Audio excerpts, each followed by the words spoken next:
Señoras y señores ministros de la Corte Suprema de Justicia, señoras y señores ministros de los tribunales de la libre competencia y de la propiedad industrial, señor fiscal nacional económico, Felipe Irarrázaval Felipe, señores expositores, señora Constanza Collarte, directora de estudios de la Corte Suprema, invitados especiales, señoras y señores, tengan todos ustedes muy buenas tardes. Nos encontramos reunidos hoy en el Salón de Honor de la Corte Suprema para conocer y dialogar sobre el análisis económico del derecho, recorriendo sus cuestiones generales para dar paso a temas más puntuales como los contratos, la responsabilidad y temáticas propias de la actividad jurisdiccional. El objetivo es mostrar cómo este análisis económico ayuda a entender el derecho con miras a las consecuencias que tienen las reglas legales y las decisiones judiciales. Este seminario está siendo transmitido en directo por el canal de televisión del Poder Judicial y desde mañana estará disponible en el portal web de este canal www.poderjudicialtv.cl. En primer lugar, y como discurso inaugural de este seminario, dejo con ustedes al presidente de la Corte Suprema de Justicia, don Hugo Dolmetsch Urra.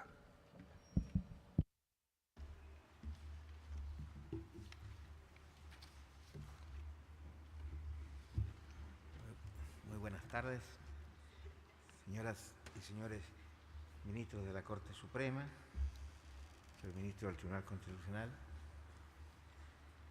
señoras y señores ministros de los tribunales de la libre competencia y propiedad industrial, respecto de quienes hago una especial mención, porque creo y noto que estamos dando cumplimiento a un acuerdo muy importante, a una decisión que tomamos no hace mucho. Esperamos que esto cada día aumente. Están en su casa. Señor Fiscal Nacional Económico, señor Presidente del Colegio de Abogados de Chile, invitados especiales, profesores que van a dirigir este evento, señoras y señores.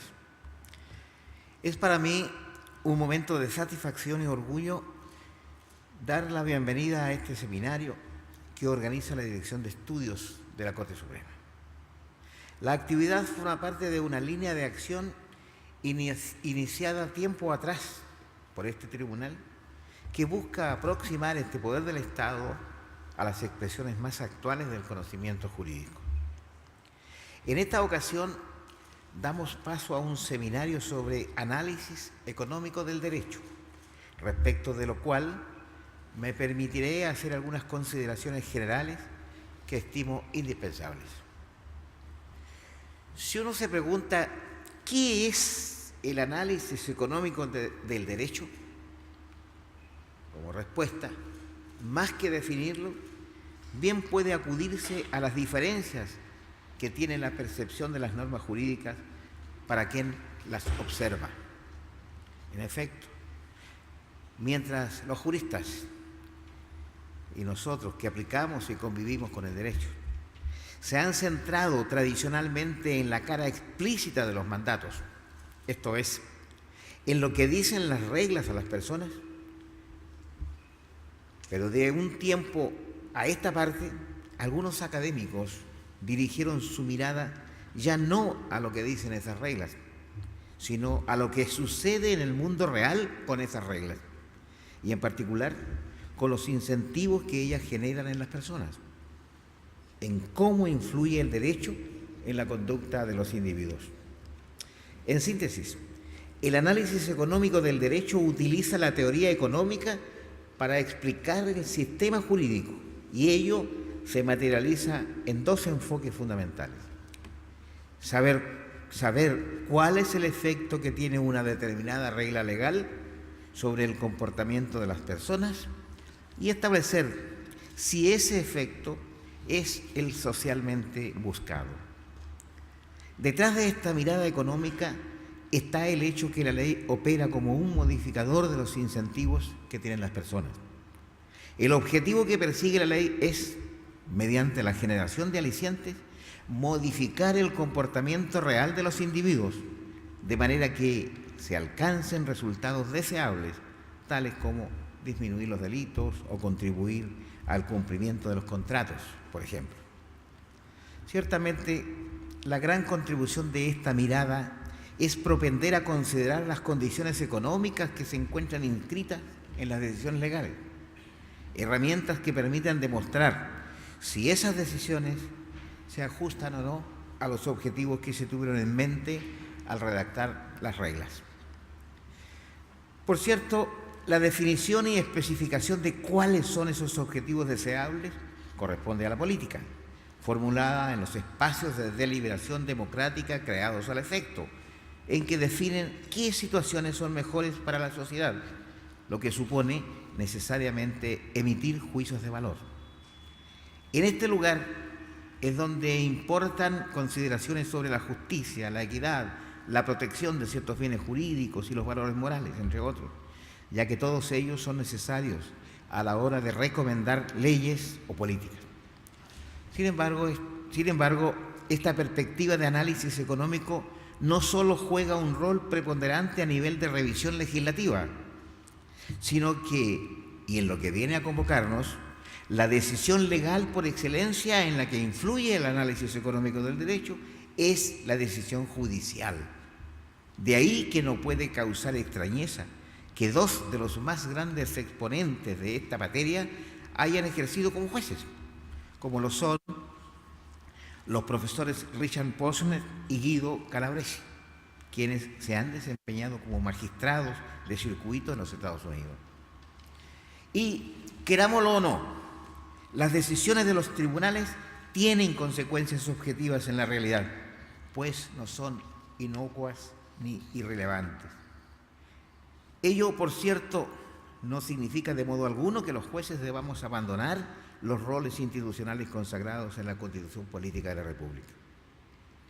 Es por todo lo anterior que nos ha parecido de tanta importancia realizar este seminario, dado que permite ilustrar acerca de un arsenal de instrumentos de análisis que otorgan una perspectiva enriquecedora al debate jurídico y que solo un diálogo constructivo e interdisciplinario de este tipo puede proveer. Esperamos que este seminario vaya en ese sentido, que sea una oportunidad que sirva para aclarar dudas, disipar temores, acercar visiones y, en definitiva, represente un importante aporte a la reflexión científica de la comunidad jurídica nacional. Agradezco especialmente la presencia de tan distinguidos profesores que hacen un esfuerzo adicional para estar con nosotros. Agradezco también a la Universidad Diego Portales, que ha permitido esta ocasión, al Departamento de Estudios de la Corte Suprema que organiza este evento, y a todos ustedes, queridos amigos y amigas, presentes en esta audiencia. Lamento, como ustedes no se imaginan, y pido excusas desde ya, el que por compromisos ya antes agendados no pueda quedarme en esta jornada. Gracias de nuevo y éxito en el trabajo de hoy. Muchas gracias.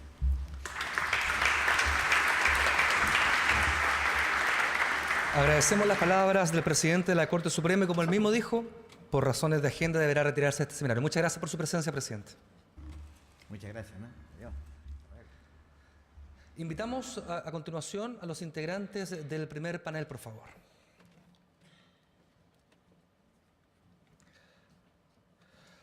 Damos inicio de esta forma al primer panel de este seminario, el que será moderado por el ministro de la Corte Suprema, Lamberto Cisterna Rocha. Durante su instalación les cuento que está la oportunidad de que el público pueda hacer consultas a los dos paneles. Para ello, en sus carpetas tienen una hoja que habla sobre el seminario y, por favor, llenarla, y durante toda la jornada estarán funcionarios de la Dirección de Estudios de la Corte Suprema retirándolas para que después el ministro Lamberto Cisterna las pueda leer y los expositores también responderlas. Ministro, la palabra es suya. Muchas gracias. Muchas gracias. Iniciamos este primer panel de la tarde y tengo entonces el agrado de presentar al profesor Hugo Achiarri, abogado, doctor en Derecho de la Universidad de Buenos Aires, profesor de Derecho de la Universidad Nacional del Sur en Argentina, profesor de la Universidad de Buenos Aires, la Universidad Federal de Río Grande do Sul, entre otras. Es autor de Elementos de Análisis Económico del Derecho de Daños, Introducción al Análisis Económico del Derecho y la relación de causalidad y las funciones del derecho de daños, reparación, prevención, minimización de costos sociales. Y presento también al profesor Alfredo Bullar, abogado, máster en Derecho en Yale, profesor de Derecho de la Competencia, Derecho Civil, Análisis Económico del Derecho y Arbitraje en la Pontificia Universidad Católica del Perú. Socio de Bullar Fala Escurra, fue presidente de la Comisión Técnica que elaboró la Ley de Arbitraje del Perú y presidente del Tribunal del Instituto Nacional de Defensa de la Competencia y de Protección de la Propiedad Intelectual. Ha sido profesor visitante de la Escuela Superior de Economía y Negocios de El Salvador y de la Universidad Torcuato Di Tella, Buenos Aires, Argentina. Es autor de diversos libros y artículos en áreas de análisis económico del derecho, regulación y libre competencia. Antes de cederle la palabra a los distinguidos expositores, reitero lo que ha dicho el señor presentador, en el sentido de que tienen ustedes disponibles en sus carpetas formularios para las preguntas que deseen plantear a la mesa, la cual será recogida por funcionarios de la Dirección de Estudios y podamos entonces darles lectura y responderlas en la medida que podamos, ¿no es cierto?, al término de las exposiciones. ¿Parte usted, profesor? ¿Parte usted? Sí, empiezo. Ya, su palabra. Bueno, muchas gracias, señor ministro de la Corte Suprema, señoras y señores ministros, señoras y señores jueces. Es un gran honor para nosotros estar aquí y es un gran gusto poder hablar de esto que nos interesa y que nos parece que es útil y por eso parece que este tiempo que ambos podamos compartir, digo, ambos lados de la mesa podamos compartir, puede ser útil y puede servir para esas cosas que hacemos todos los días y para mejorar un poco nuestra labor y para enriquecernos de ambos lados y poder llegar a algunas soluciones interesantes. Si se me permite, preferiría hablar de pie. ¿Es posible hablar desde ahí? Permiso.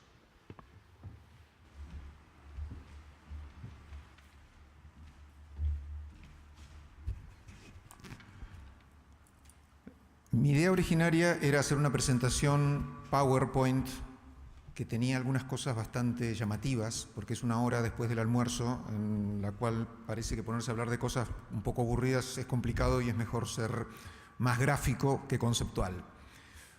Hagamos así, hagamos un pacto. Ustedes hagan de cuenta que están viendo una pantalla en este momento y voy a intentar explicar algunas cosas muy introductorias. Voy a ser muy breve e intentar ser muy sencillo, introduciendo el tema y luego mis colegas seguirán con aspectos particulares.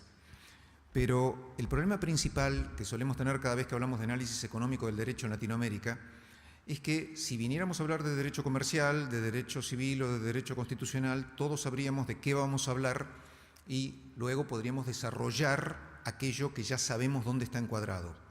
En cambio, cuando hablamos de análisis económico del derecho, todavía tenemos el problema de que no queda muy claro de qué es aquello de lo que vamos a hablar. Entonces, una visión, si quisiéramos hacer una evolución histórica, cosa que sería muy aburrida, insisto, para esta hora, empezaríamos diciendo, bueno, hace muchos años, hace más de un siglo, cuando se hablaba de Law and Economics, en inglés, derecho y economía, se hablaba de algo bastante diferente a aquello de lo que se habla hoy cuando hablamos de derecho y economía. Hace más de 100 años, decíamos, la intersección o la relación entre estos términos estaba dada por algo bastante parecido a aquello que hoy llamamos derecho económico. Decíamos, Law and Economics habla de antitrust, habla de tributación, habla de algunos delitos económicos, pero lo que podía caracterizar a la unión de estos dos términos era el objeto. Había algo que era derecho económico o algo que era Law and Economics y algo que no era, una parte del derecho que no era Law and Economics. En cambio, desde hace un tiempo, cuando hablamos de análisis económico del derecho, a lo que nos referimos no es al objeto seccionando una parte del derecho para hablar de eso, sino a la mirada, a la perspectiva que utilizamos para mirar una cierta parte, para la parte del derecho que se nos ocurra. Luego, se puede hacer análisis económico del derecho económico o análisis económico de aquel derecho, sea lo que fuera, que consideramos derecho no económico o no patrimonial.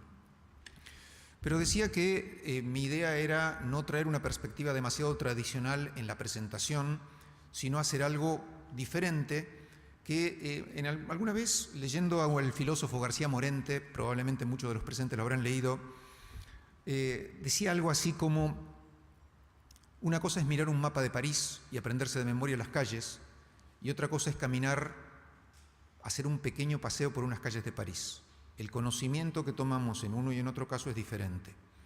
Así que lo que podríamos hacer en los próximos minutos es algo más lejano a aprendernos de memoria un mapa y más cercano a intentar ver qué es pasear por París, pasear por alguna de estas calles del análisis económico del derecho.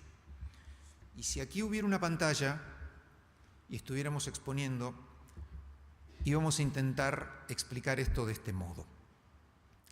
Imagínense allí que en algún momento sucede algo que es un problema social. La slide correspondiente, la pantalla correspondiente, era una crisis en la bolsa de comercio. Gente mirando muy preocupada porque había habido un crack bursátil. Imagínense que ustedes, cada uno de los presentes, es un decisor público, un funcionario público que tiene poder de decisión para actuar en ese momento. Imagínense, si quieren, que no son el funcionario, sino los asesores del funcionario, y que la formación de cada uno es la formación jurídica tradicional de América Latina y Europa continental. Entonces, frente a un problema, varios asesores ofrecen diferentes cursos de acción al político que tiene que decidir. La pregunta sería: si todos los asesores son personas con formación jurídica clásica, ¿qué ofrecerían al decisor público para mejorar aquel estado de cosas que nos parece indeseable? Si pudiéramos intercambiar un poco, alguien diría: bueno, ofreceríamos modificar, en el caso de un crack bursátil, la regulación de la bolsa. Ofreceríamos controlar mejor a las sociedades, ofreceríamos transparentar mejor la información, prohibir ciertas operaciones, fomentar otras. Y mi respuesta sería que en todos esos casos, pese a lo que estamos diciendo, lo que ofreceríamos es normas. Modificar, crear o suprimir normas. Normas, normas y normas. Y en ese momento alguien levantaría la mano y se opondría. Y no sería una persona viva, sino Hume, David Hume, que ni siquiera es necesario que sepamos lo que decía David Hume, pero sí sabemos lo que decía Hans Kelsen. Todos seguramente estudiamos algo de Hans Kelsen, que decía: entre el mundo del deber ser, normas, y el mundo del ser, hechos, hay un abismo lógico. No se puede sacar consecuencias en el mundo del ser a partir de premisas pura y simplemente del deber ser, y a la inversa. Cuando queremos decir, queremos concluir algo en el mundo del ser a partir de las normas, incurrimos en la falacia normativista, y a la inversa en la falacia naturalista. Es como si yo dejo este reloj aquí y me voy, nos vamos todos, y alguien me dice: cuidado que le puede desaparecer el reloj. Yo digo: no, eso es imposible. Está prohibido. Las reglas de propiedad dicen que no se pueden llevar las cosas de otra persona.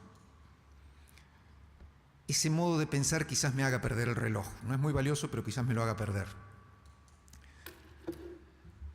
Nuestras facultades no nos hacen ir, nuestras facultades de derecho, nuestras escuelas de derecho, no nos hacen ir más allá de las normas.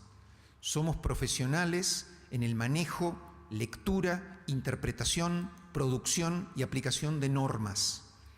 Pero normalmente a los seres humanos nos interesa mejorar hechos, mejorar el mundo en el que vivimos, signifique lo que signifique mejorar. Una norma que diga alimentar no alimenta. Nadie calma el hambre con una norma. El hambre se calma con elementos de hecho. Y el análisis económico del derecho, en esta versión sencilla que intento presentar, lo que hace es, entre ese mundo del deber ser, el mundo de las normas, y el mundo del ser, que son los hechos, intenta hacer un puente para pasar por encima de ese abismo infranqueable. Intenta hacer profesionalmente lo que hacemos intuitivamente. Todos pensamos en los hechos. Nadie dice, terminé mi sentencia, terminó aquí y no hay nada más en el mundo. Ningún legislador dice, voy a diseñar una ley y fuera de esta ley no me importa lo que pase. A todos nos importan los hechos. El problema es que en nuestra formación tradicional, el puente entre el mundo del deber ser y el mundo del ser lo hacemos intuitivamente. Somos profesionales de aquel lado del abismo, pero no somos profesionales para hacer el puente. El análisis económico del derecho lo que procura es ni más ni menos que enseñarnos a hacer profesionalmente ese puente que vincule los dos mundos. Dicho en otras palabras, nos importa extraer consecuencias de hecho de las normas, inferir qué consecuencias de hecho, es decir, qué conductas y qué agregación de conductas se produzca a partir de las normas. Y en este punto, y en esta situación en Latinoamérica, importa decir qué no es el análisis económico del derecho. Y quizás la palabra más complicada para la recepción del análisis económico del derecho es esto de económico, porque nuestra primera reacción es, bueno, pero la economía se ocupa de esas cosas que son un poco inmorales, eso del dinero, de la ganancia, y nosotros juristas estamos con los grandes valores del ser humano. Está bien, el dinero importa, pero nosotros estamos en un plano un poco más elevado que ese de los economistas. Entonces mi sugerencia, y no es solo mía, sino la compartimos todo lo que estamos aquí, y es algo que decimos con Bob Cutter, que es uno de los padres de esta disciplina, y lo hemos escrito incluso en algún libro que salió aquí en Chile, que la idea es, si pudiéramos decir, en lugar de law and economics, law and consequences, derecho y consecuencias, hubiera tenido mejor prensa esta forma de ver el derecho en Latinoamérica que con su denominación actual.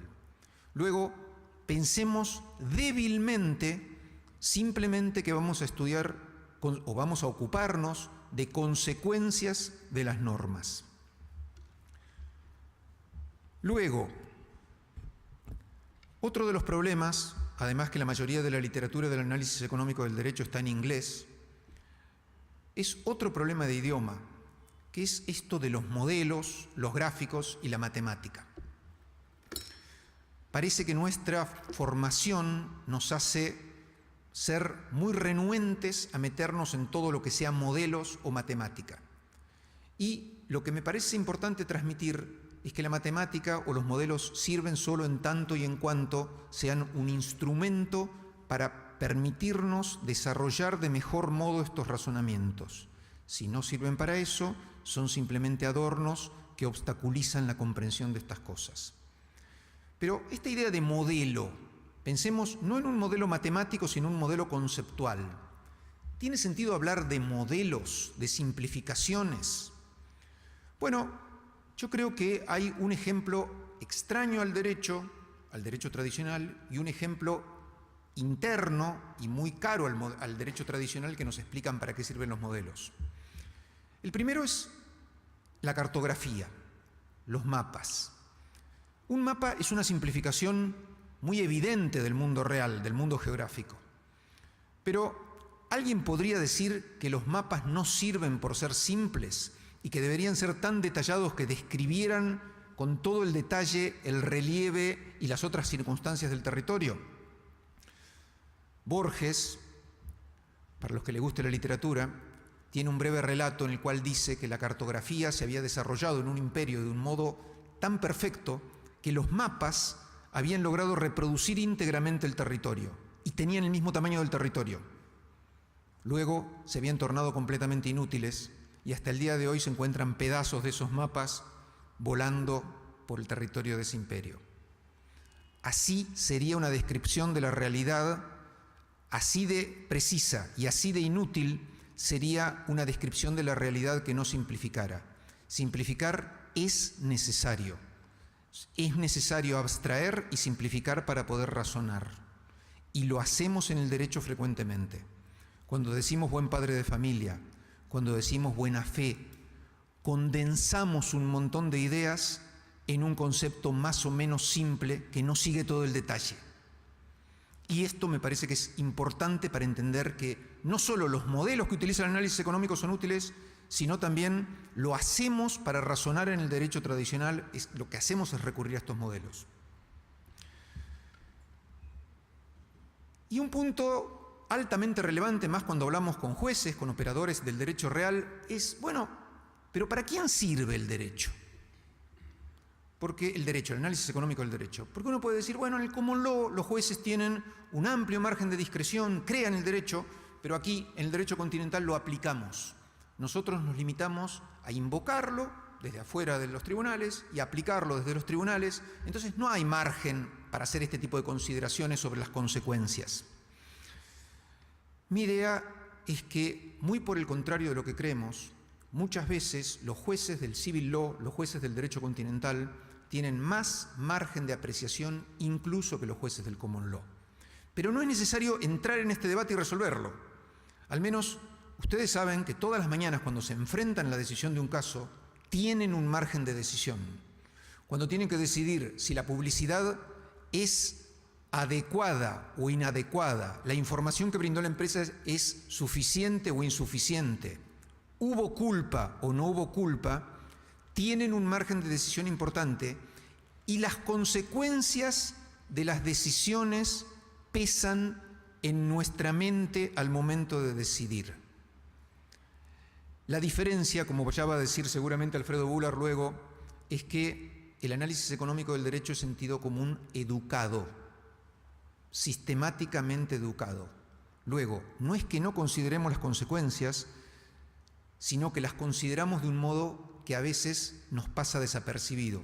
Y el análisis económico del derecho lo que suele hacer es ponerlas en la superficie y mirarlas específicamente. Profesor, le restan 4 minutos de su Muchas gracias. Lo voy a terminar con apenas 1 o 2 ejemplos. Una de las torturas para el juez en los casos difíciles es determinar si una persona tiene culpa o no tiene culpa, a los efectos indemnizatorios o los que sean. Pensemos en los efectos indemnizatorios.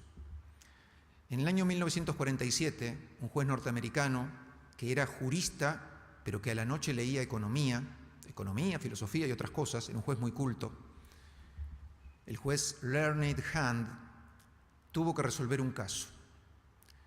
Tenía que decidir si el hecho de haber dejado una barcaza sin tripulación y por lo tanto desguarnecida ante la tormenta, que luego le hizo golpear contra otro buque, si la omisión de haber dejado a alguien era una omisión culpable o no era una omisión culpable.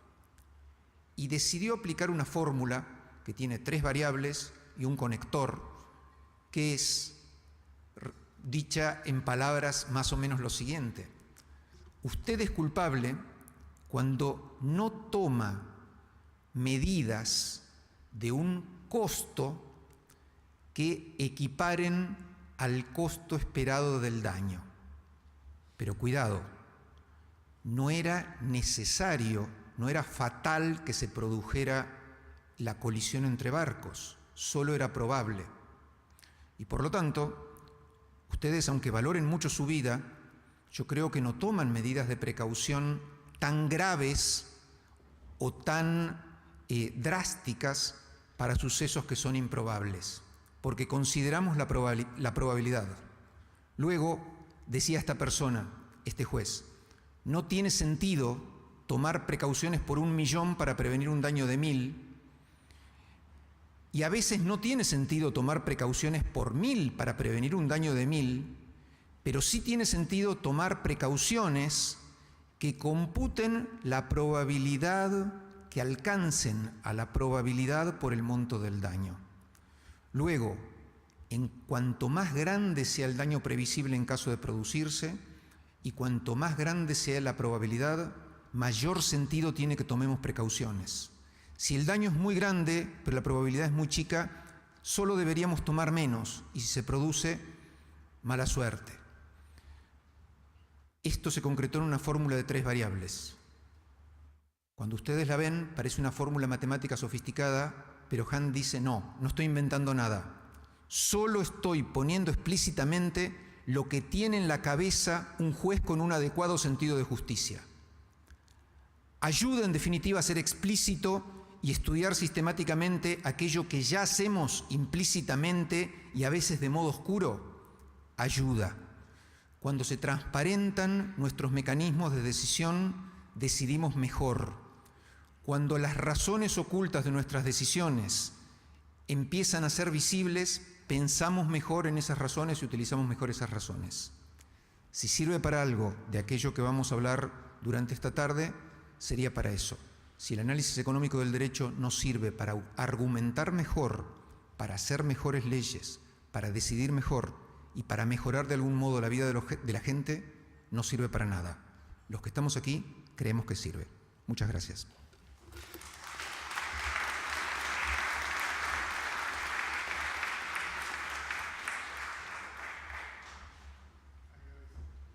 Agradecemos la exposición que acabamos de escuchar y le cedemos la palabra de inmediato al profesor Alfredo Bular. También va a hablar de pie, así que va a tener que soportar que yo le avise 4 minutos antes. Bien, buenas tardes. Agradecerles por la atención, por venir acá a compartir algunas reflexiones. Agradecer a los ministros que están acá presentes, a todos ustedes, por dedicar un tiempo a discutir esto que a veces suena medio esotérico, pero que sin embargo tiene una gran utilidad práctica. Y voy a tratar de, en el breve tiempo que tengo, tocar 2 temas. Voy a hablar de contratos y voy a tratar de graficarles con 2 ejemplos prácticos, algunos hipotéticos, pero otro más tomado de la vida real. ¿Cómo puede el análisis económico ayudarnos a entender mejor el derecho de los contratos? Hablaba hace poco Hugo sobre la eficiencia y el análisis económico del derecho trata de identificar las soluciones eficientes. Y una de las críticas principales que se le hace al análisis económico es que trata de contraponer o anteponer el valor eficiencia sobre el valor justicia.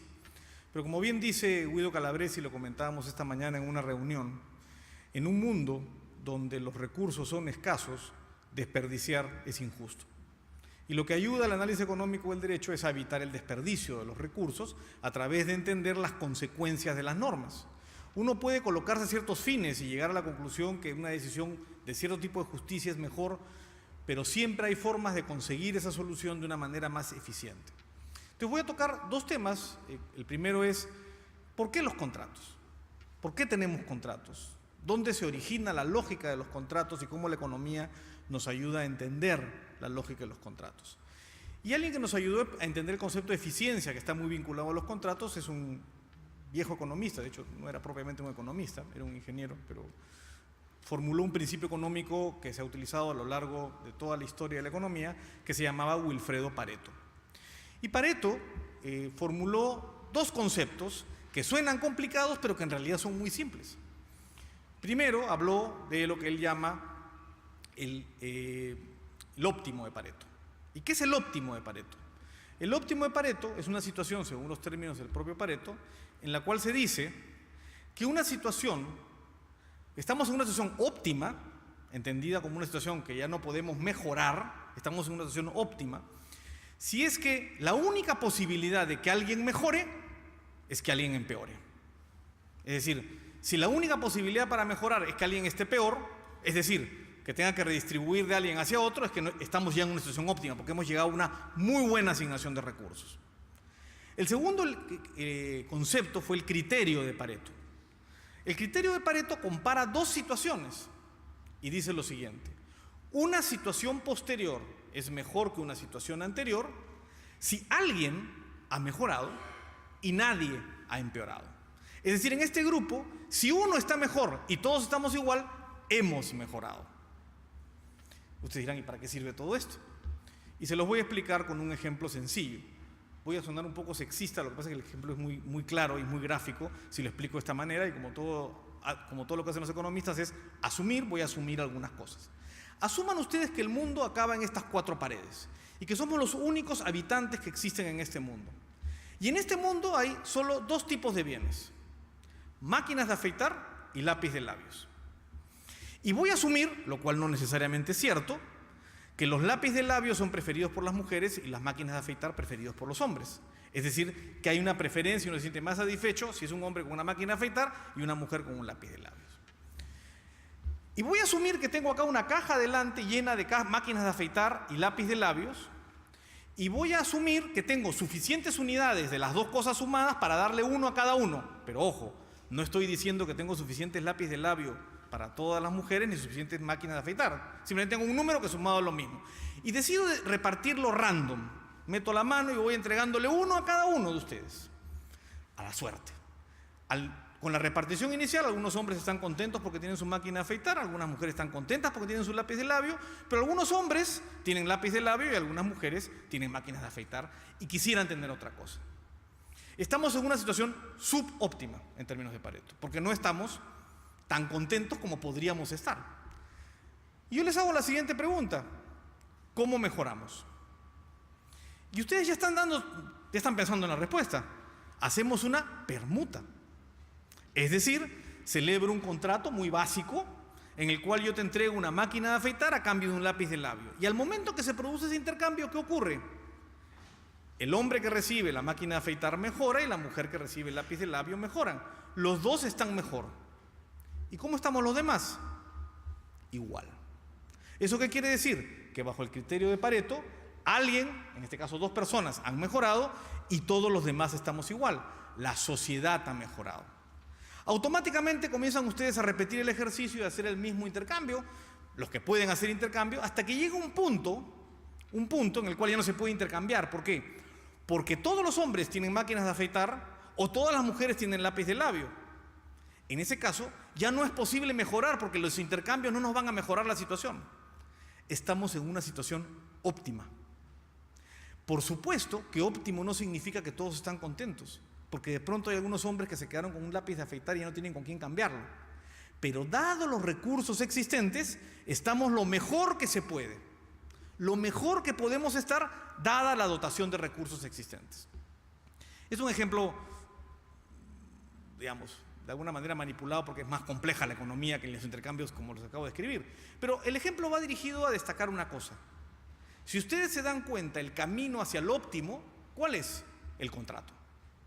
Los contratos permiten intercambios y mientras los contratos cumplan ciertos requisitos realizados entre personas informadas, no hay error, realizados entre personas, si yo saco una pistola y obligo a un hombre a entregarme una máquina de afeitar, no estoy consiguiendo ese efecto. Hay intercambios que ocurren, digamos, no hay monopolio, pues si hay monopolio alguien se agarra con de todo, y hay cosas por el estilo, lo que se llaman usualmente las fallas de mercado. Estos intercambios nos conducen cada vez a mejores situaciones. Esta es la mejor explicación que yo he escuchado en toda mi vida sobre lo que es la autonomía privada. ¿Y por qué reconocemos la autonomía privada en los contratos? ¿Y por qué es el principio básico de los contratos? Porque más allá de que uno puede usar muchos argumentos referidos a la dignidad humana y al derecho fundamental, la base es que a través de los intercambios usualmente nos movemos a situaciones mejores y la sociedad mejora. Y no es casualidad que los países que han protegido más la libertad de comercio, han protegido ciertos elementos de ese tipo, que básicamente, ¿qué significa? La libertad de contratar, suelen mejorar y tener crecimientos más mayores que los países que han restringido eso. Y entonces hay una explicación de por qué los contratos son tan importantes y por qué el respeto a la palabra empeñada, ya no solo reconocida en la ley, sino en las sentencias judiciales, es tan importante en términos generales. Porque en general, y salvo que yo encuentre una falla de mercado, en principio, y es bien fácil hacer una lista de todos los supuestos en los cuales se invalida un contrato, sea inoponible, sea ineficaz, y la falla de mercado. Van a encontrarlo muy sencilla. El error y el dolo tienen que ver con información, la lesión o la coacción tiene que ver con intercambios voluntarios y libres, y uno puede encontrar así muchos supuestos en los cuales eso opera. Paso acá a mi segundo punto. Voy a usar un ejemplo. Y el ejemplo que voy a usar pensando justamente en que la mayoría de ustedes, si no todos, se dedican a la actividad judicial, es quizás, yo soy árbitro, buena parte de mi trabajo es dedicarme a la actividad de resolver casos, como ustedes, y voy a usar quizás lo que más me sirve del derecho contractual, que es la interpretación. Y claro, la primera reacción que dice, ¿qué tiene que hacer la economía con la interpretación de los contratos? ¿Por qué la economía nos puede ayudar mejor a entender cómo interpretar un contrato? Y voy a comenzar con 2 ejemplos de la vida real, los 2 me han ocurrido como árbitro. Y a partir de ahí entender que muchas veces la forma como miramos la interpretación es correcta pero incompleta, porque no llegamos a ver todos los aspectos que uno tiene que tener en cuenta para interpretar un acto jurídico o un contrato. Primer caso, en una obra muy grande, se estaba construyendo una central hidroeléctrica, surge una discrepancia inicial porque en un terreno se tenía que hacer un patio de llaves, unas columnas con cables para que la central hidroeléctrica pudiera funcionar. Y el contrato decía, el propietario entregará el terreno listo para la obra. Surgió una discrepancia. Interpretación del propietario, listo para la obra, es que le he sacado la maleza, le he sacado las piedras y ahí está, pues, ahí está tu trabajo, tú tienes que construir acá el patio de llaves. Pero el contratista decía, no, listo para la obra es nivelado. Es decir, no solo tienes que sacar las plantas, tienes que sacar las piedras, las rocas, y tiene que estar plano para que yo comience a construir. Ese es el sentido. No, eso es parte de tu trabajo. No, eso es parte de tu obligación.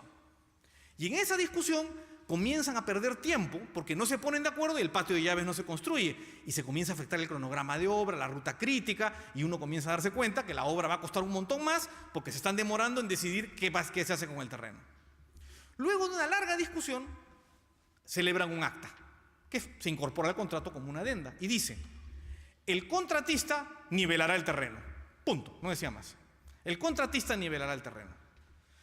¿Qué ocurrió? Terminó el contrato, niveló el terreno, se construyó y le dijo, bueno, pero ahora me pagas, ¿no? Le dijo el contratista. Yo digo, ¿por qué te voy a pagar si tú lo ibas a nivelar? Ahí no dice que lo voy a nivelar gratis. Ahí dice que yo lo voy a nivelar y ahora me lo pagas como un adicional de obra. Esa discusión, por supuesto, muchos de ustedes se ríen porque la han visto muchas veces, quizás con otros hechos, pero básicamente el mismo problema.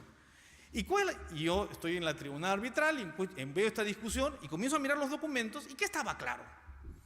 Que la verdad, el acta famosa, en realidad era exactamente lo contrario a lo que nos han enseñado que es un contrato. ¿Qué es un contrato? Un acuerdo de voluntades. Pero cuando uno veía los antecedentes, la discusión cuál había sido, ¿le pago o no le pago? No, yo no te voy a pagar. No, sí me vas a pagar. Y acordaron un lenguaje. Se nivelará el terreno, el contratista nivelará el terreno. ¿Qué significa? Que en realidad significa que no estaban de acuerdo. Muchos contratos tienen acuerdos de que no estamos de acuerdo. ¿Por qué? Porque el costo de celebrar el contrato es muy alto. Se llama costo de transacción. El costo de transacción de llegar al acuerdo por el cual decidimos si te pago o no te pago puede tomar mucho tiempo y me cuesta el retraso en la obra que me puede costar miles o millones de dólares. Entonces, ¿qué hacen las partes? Celebran un acuerdo de que no están de acuerdo. Y a través de un acuerdo de que no están de acuerdo, ¿qué le están diciendo? Vamos a caer en otros costos de transacción distintos, se llaman costos de ejecución del contrato. ¿Y quién resuelve eso? El juez. En pocas palabras, ese tipo de acuerdos de que no estamos de acuerdo, ¿qué significan? Significan que el costo de transacción ex ante al acuerdo es demasiado alto y en consecuencia es mejor tener un acuerdo así que no es muy acuerdo, que no está muy claro, y dejar para después que los árbitros o los jueces se encarguen de decidir a menor costo, porque hemos asumido que va a ser más barato hacerlo ahora que esperando a ponernos de acuerdo, y entonces uno resuelve el problema. Se llaman los costos de transacción ex ante y los costos de transacción ex post. Los ex ante, los costos de negociar, informarse, celebrar el contrato, y los costos ex post, básicamente los de ejecución, cuyo costo principal suele ser, no es el único, pero suele ser la decisión judicial que tiene que tomarse del caso.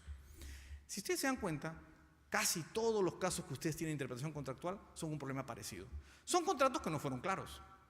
Les pongo otro ejemplo. ¿Quién no se ha encontrado con un contrato de obra que diga el contratista se comportará como un contratista experimentado?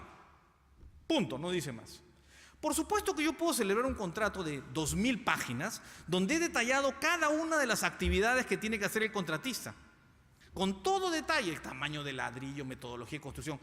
Pero nadie hace eso. Ponemos algunas cosas, pero no llegamos a todo el detalle. ¿Por qué? Porque negociar ese contrato es muy costoso. Cuesta demasiado. Y como cuesta demasiado, es mejor decir contratista experimentado y que el juez se encargue. Esa es la forma. Y el juez, por supuesto, usará elementos de la práctica comercial, peritos, pero se llega a la decisión que la negociación previa es muy costosa porque prever todo lo que puede pasar es muy costoso. ¿Esto qué quiere decir? Que hay que diferenciar entre un contrato perfecto y un contrato óptimo. El contrato perfecto es el contrato que tiene todo resuelto, y eso no existe. Tendría que ser un contrato en el que diga qué pasa si hay una invasión extraterrestre, porque no hemos descartado que los extraterrestres existan. Y tendríamos que ponernos en todos los supuestos de cómo va a ser la invasión extraterrestre. Sería complicadísimo. Entonces, ¿qué hacemos?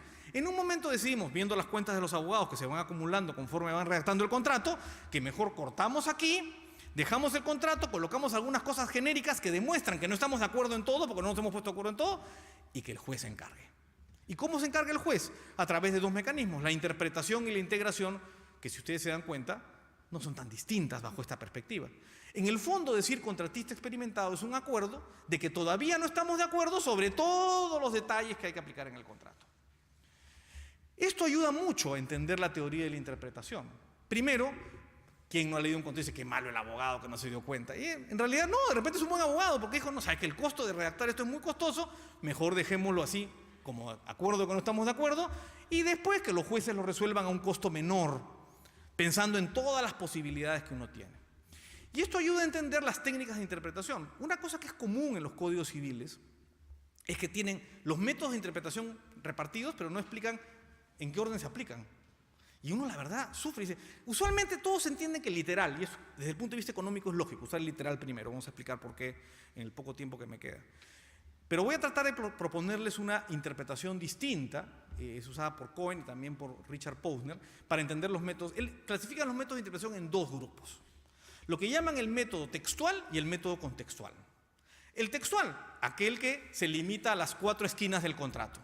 Donde está el método literal, lee el contrato y lo que dice el contrato es que cuando hay acuerdos o que no tienes de acuerdo no te sirve de mucho porque justamente faltó esa parte que no nos pusimos de acuerdo. O tienes el método contextual, que recurre a el contexto del contrato o elementos contextuales del contrato. Los documentos previos, los documentos intercambiados por las partes, la intención de las partes, buscar la buena fe como un elemento que te ayuda a entender qué cosa es, las prácticas comerciales y, finalmente, la función del contrato, en lo que se llama el análisis funcional o teleológico. Entonces, claro, en un lado 4 uno tiene el minutos, textual. profesor. Perfecto. En un lado uno tiene la interpretación textual, que es la que se ciña al texto, y la contextual, que se ciña al contexto. ¿Cuál es mejor? Depende.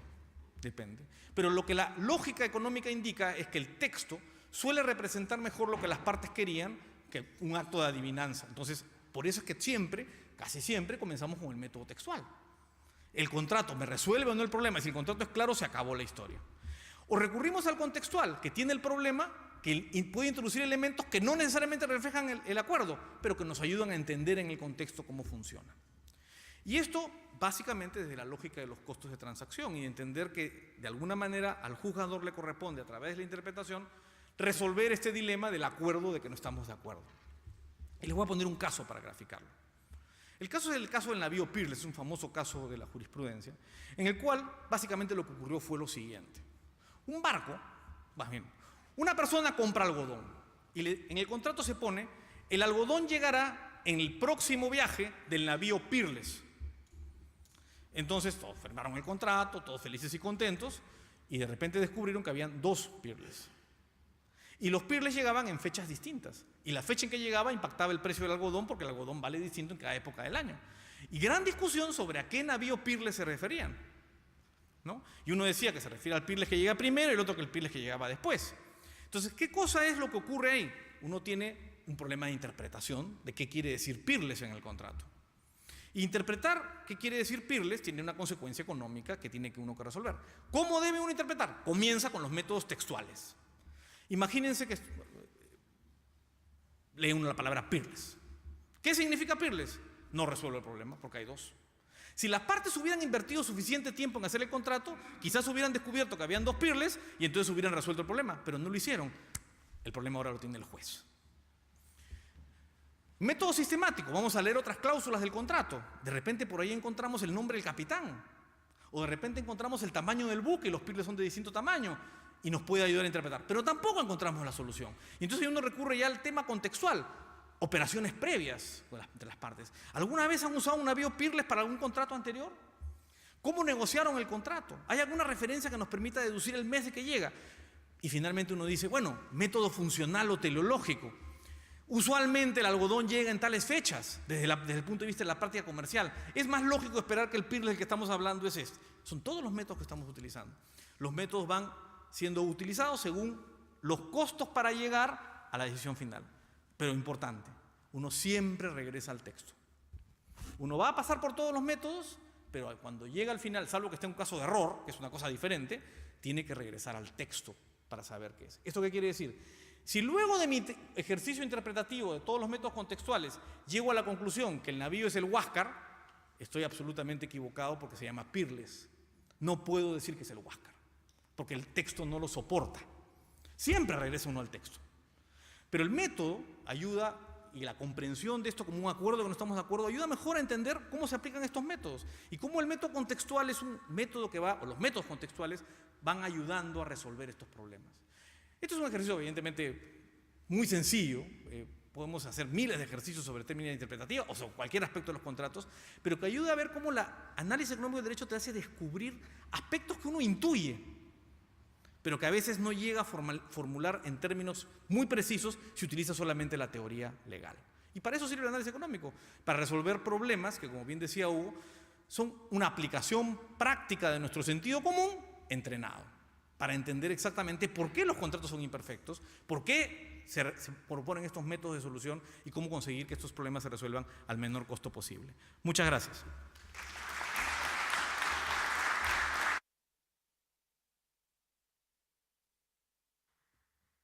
Doble agradecimiento a los profesores por su exposición por una parte y porque se han sometido cabalmente al tiempo establecido. Se abre ahora un pequeño periodo para poder contestar algunas preguntas que reflejen algunas también inquietudes del público.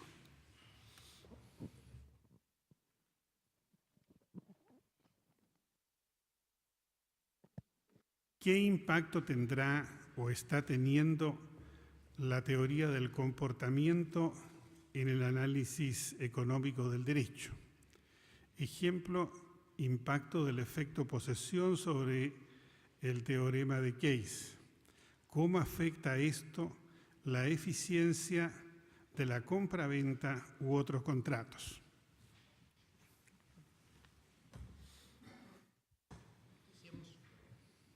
Decíamos hoy que somos partidarios, al menos los 4 o 5 que estamos aquí, y creo que la mayoría de nuestro grupo, de una definición de análisis económico del derecho débil, que es paradójicamente la más comprensiva o la más útil. Es decir, pensamos en un modo sistemático de utilizar consecuencias que tiene diferentes olas. Ayer, en una ponencia en el Congreso de ALACDE, la institución a la que todos pertenecemos, Jesús Alfaro hablaba de análisis económico del derecho 3.0. Ustedes saben, en los programas de computación, los puntos van dando distintas versiones mejoradas del mismo programa. De lo que hablamos hoy prácticamente es del análisis económico del derecho hasta ahora 1.0. Quiero decir, pensamos que los sujetos, los individuos, frente a las normas, reaccionan racionalmente. Racionalmente no significa otra cosa en el lenguaje económico tradicional que escapamos de los costos y vamos hacia los beneficios, que salimos de una posición menos cómoda y vamos a una posición más cómoda. Hacemos un balance entre costos y beneficios y optamos por la preferible de esas opciones. Los últimos años sabemos que este modelo de conducta no es un modelo que esté exento de debilidades y se estableció a partir de hace ya unas décadas, y fue lo que atribuyó en el 2002 el premio Nobel a Daniel Kahneman juntamente con Vernon Smith, la idea de que los seres humanos no somos máquinas racionales, sino que tenemos varios apartamientos del paradigma de la racionalidad. Bueno, pero chocolate por la noticia, todos lo sabíamos, claro, pero la diferencia es que podemos establecer sesgos. No solo tenemos apartamientos, sino que tenemos apartamientos sistemáticos de ese eje de la racionalidad. Luego, los que tenemos esta visión del análisis económico del derecho pensamos que no es una teoría diferente, sino que esto sirve para enriquecer el modelo de conducta que nos lleva a las mismas consecuencias. Si tuviéramos que hablar todavía de una tercera ola, podríamos decir, bueno, estamos en ebullición permanente y no solo nos importa el software, que es de lo que estamos hablando hasta ahora, sino también el hardware.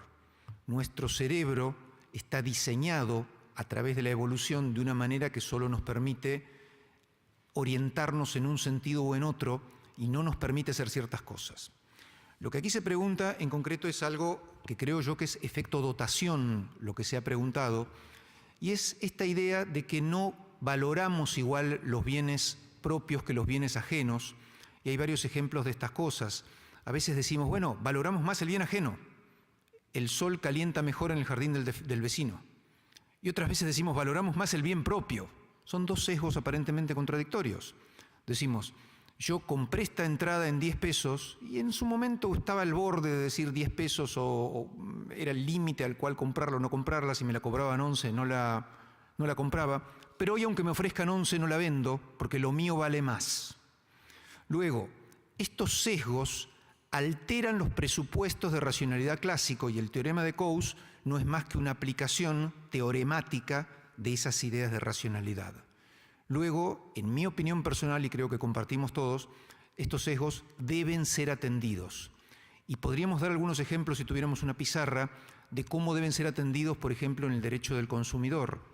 A veces no se trata de proveer mucha información que no podemos procesar, sino proveer la información que nos sirve para ser procesada y de un modo que podamos procesar. Y termino con esto. Ya es una exposición diferente, esto parece, ¿no? ¿Por qué en las cláusulas de precio somos más renuentes a modificar la cláusula de precio de un contrato que la cláusula de intereses? ¿Por qué históricamente los intereses son vistos como más susceptibles de intervención judicial que el precio? Hay una respuesta de acuerdo a las nuevas teorías del comportamiento interesante. El precio es fácil. Si a mí me venden esto a 10 pesos, yo sé lo que son 10 pesos, a 10 dólares. Si me dicen que me lo venden a $1 en un año con sistema alemán de capitalización y me ponen alguna regla complicada, mi cerebro probablemente no entienda lo que estoy haciendo. Luego, estas teorías del comportamiento deben ser tomadas en cuenta. Profesor. Sí, yo solamente complementando y voy a poner un ejemplo que creo que les interesa porque tiene que ver con la actividad judicial. Usualmente los litigantes, y para que vean a dónde nos puede llevar todas estas teorías de comportamiento, suelen pensar que los jueces son máquinas lógicas y los argumentos son solamente lógicos.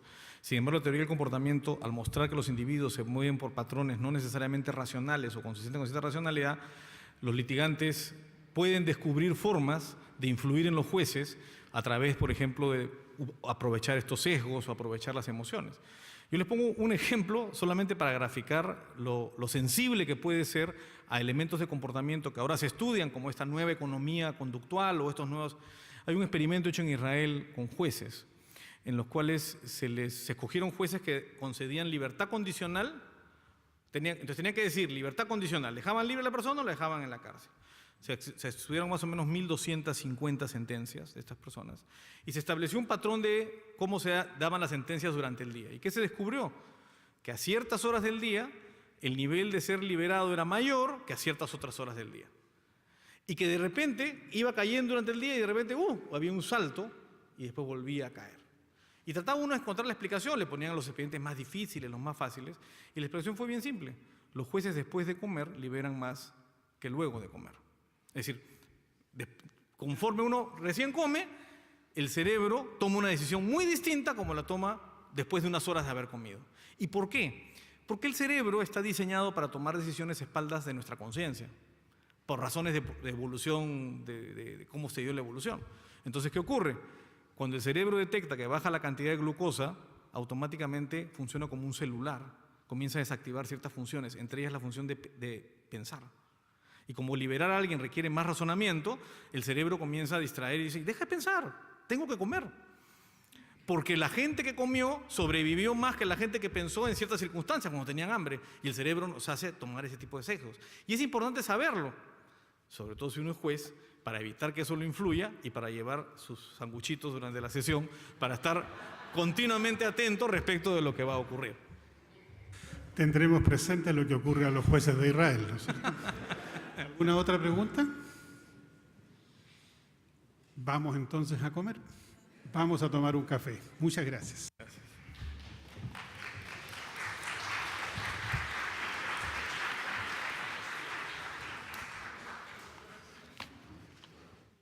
Disculpa,